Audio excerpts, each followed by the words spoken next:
name is Amelia Middlebrooks, and this is my response to the assigned ethical dilemma.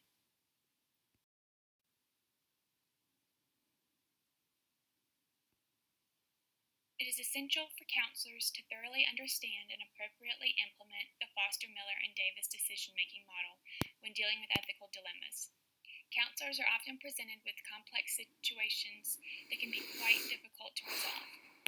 When navigating through this type of ethical dilemma, it is vital counselors abide by rules set in the American Counseling Association's Code of Ethics and use the ethical decision-making model to document each step of the process. This results in our ability to provide a professional explanation of the determined course of action. The clinical vignette I was assigned details a particularly complex ethical decision in which I found following the ethical decision-making model and applying ACA's Code of Ethics was the only way to systematically sort through my options in an organized manner. Although, as Foster, Miller, and Davis agree, there is rarely one right answer to a complex ethical dilemma, I am confident that my decision is the best ethical and legal choice for my client and his family. This presentation outlines my ethical decision-making process and serves as my response to the assigned case. Mr. Don Tell-Anyone is a 47-year-old man who has been suffering from depression since his mother's death. Mr. Tell-Anyone is extremely concerned with confidentiality and repeatedly asked me for assurances in both our phone conversation prior to meeting and the first session. I soon found out that the reason for his obsession with privacy is that despite the fact that the medical examiner determined his mother's death to be of natural causes, Mr. Tell-Anyone was responsible. He revealed to me that his mother had long suffered from extreme respiratory problems and Alzheimer's. He shared that 6 years ago he had become his parents' caretaker, and after watching his mother's quality of life significantly deteriorate, he made a decision. That night, he gave her more pills than prescribed, and she died in her sleep. His depression stems from the guilt he feels in regards to his mother's death, but he also believes he made the right choice by taking her out of her misery. The story is further complicated by the fact that his father recently mentioned he would like to die a peaceful death, just as his wife did. It is at this point I consult the ethical decision-making model. The first step of the ethical decision-making model is defining the problem and its resulting issues. After clarifying the dilemma, I spend time gathering as much case-specific information as possible while maintaining an objective mindset. I determine that this issue is an ethical dilemma with the potential to produce legal ramifications as well.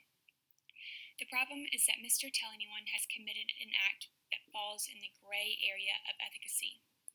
This means that his act is neither inherently right or wrong, but that it is a sensitive matter to be determined only after much research and careful consideration.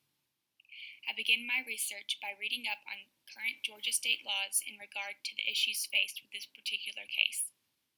I initially searched for cases of assisted suicide, but then determined that might not be the most accurate label for Mr. Tell-Anyone and his mother's situation.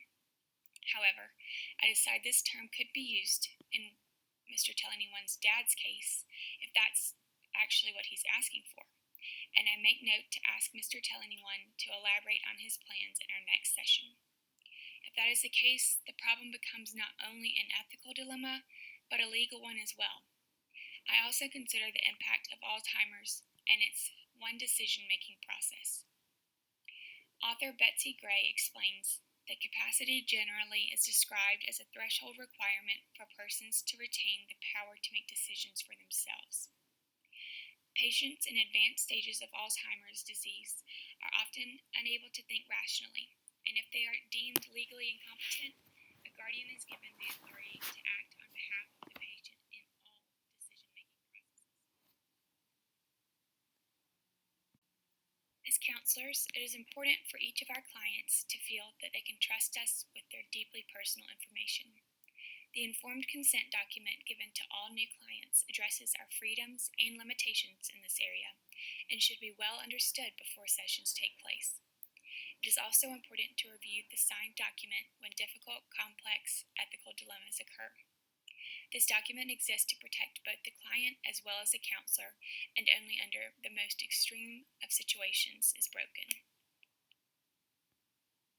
Although confidentiality, privilege, and privacy are important to creating and maintaining a healthy, prosperous counselor-client relationship, limits to those elements do exist. Wheeler and Bertram explained that one of the primary ethical and legal duties of a professional counselor is to protect the client and others from harm. In the case of a planned future harm to themselves or others, counselors reserve the right to report that threat to the appropriate authorities. In accordance with my duty to report, I am not required to report my knowledge of the events surrounding Mr. Challeney-One's mother's death, but I would be legally obligated to report if I had known of his plans beforehand. Because my client has revealed that his father, even though he may not know the details of his wife's death, desired a similar passing, I would be legally obligated to break our confidentiality agreement and inform the proper government agencies, law enforcement, and other affected individuals of any harmful plans Mr. Challeney-One has for his father.